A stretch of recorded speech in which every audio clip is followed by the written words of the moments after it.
প্রত্যেকটা বাড়িতেই, আমার বাড়িতেও সেটাই হয়, কিন্তু আজ একটু অন্যরকম। আজকে নো চিকেন, নো মাটন। আজকে কি আছে চলো দেখে নিই। প্রত্যেক রোববার যে চিকেন বা মাটন খেতে হবে তার কি কোনো মানে আছে বলো? মাঝে মাঝে তো একটু চেঞ্জ হওয়া দরকার।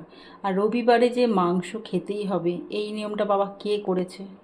আমার তো একদম ভালো লাগে না। তো চলো দেখে নিই আজকে কি কি খাওয়া হচ্ছে।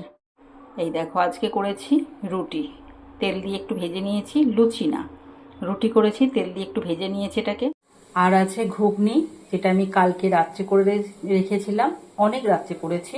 তো এটাকে বাসি বলার কোনো কারণ নেই, কারণ এটা 24 ঘন্টা হয়নি কিন্তু এখনও।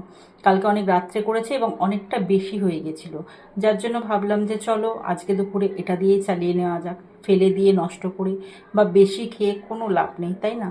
তো সেই জন্য আমি ঘুগনিটাকে রেখে দিয়েছি। তো আছে আর ঘুগনি, আর কি আছে, আর আছে সিমুই, যেটা কিনা আমার খুব খুব খুব পছন্দের। পায়েসও পছন্দ হয়, কিন্তু সিমুইটা যেন আমার ভীষণ ভীষণ ভালো লাগে, ইয়াম্মি লাগে, টেস্টি লাগে, আর ভীষণ পছন্দের একটা রেসিপি আমার।